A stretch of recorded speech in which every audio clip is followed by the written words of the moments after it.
مسلمان کبھی جھوٹ نہیں بولتا، کیونکہ جھوٹ اگر کہے گا تو وہ مسلمان ہی نہیں۔ اس لیے اگر ایک مسلمان کوئی بات کا وعدہ کرے یا حامی بھرے تو اس بات کا پکا یقین کر لیں کہ یہ بات یقیناً ہوگی، کیونکہ مسلمان جھوٹ جو نہیں بولتا۔ پر یہ جھوٹ ہوتا کیا ہے؟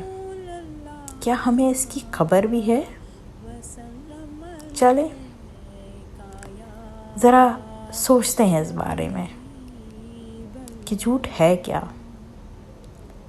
مجھے لگتا ہے جھوٹ دراصل ہے سچ کو چھپانا، کسی بات کو دوسرے انداز سے اس طرح پیش کرنا کہ حقیقت چھپ جائے، وعدہ کر کے اس کو پورا کرنے کا ارادہ نہ رکھنا، بات کو یوں کہنا کہ اصل بات واضح نہ ہو، وقت کی پابندی نہ کرنا، کسی دو لوگوں کے درمیان غلط فہمی پیدا کرنا، ملاوٹ کرنا، چاہے وہ باتوں میں ہو یا نیت میں، جھوٹ ہے۔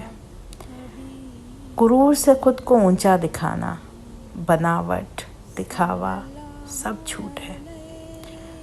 جھوٹ چھوٹا یا بڑا نہیں ہوتا ہے، اس لیے بات پہ بنا سوچے سمجھے بھی جھوٹ کہہ دینا ایک ہی بات ہے۔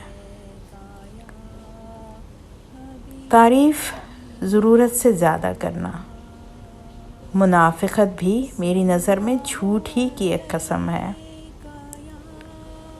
اب دیکھتے ہیں کہ جھوٹ کا نقصان کیا ہے۔ جھوٹ آدمی صرف ایک بار بولتا ہے اور اعتبار ہمیشہ کے لیے کھو دیتا ہے، اور ہمیشہ جھوٹا ہی تصور کیا جاتا ہے۔ اگر زندگی اور آخرت میں کامیابی ہم چاہتے ہیں تو جھوٹ سے گریز کرنا بہت ضروری ہے۔ دنیا میں سچ بولنے والے کی عزت ہے، کوئی چاہے یہ مانے یا نہ مانے۔ وقتی فائدے کے لیے جھوٹ ہمیشہ کا گھاٹا ہے۔ جھوٹ بول کر کسی اور کو نہیں، ہم خود کو دھوکہ دیتے ہیں، کیونکہ کوئی سچ جانے نہ جانے، رب تو ہر بات جانتا ہے۔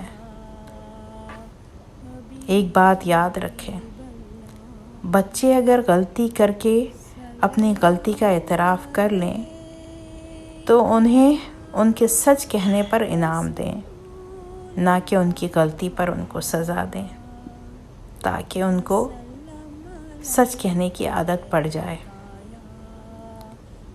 ہر حال میں سچ بولیں، ورنہ کچھ نہ ہی بولیں تو بہتر ہے۔ شاید تبھی ہم آگے چل کر ایسی نسلیں پیدا کریں جو صادق اور امین کہلائیں، وہ مسلمان جو ہر حال میں سچ بولتا ہے۔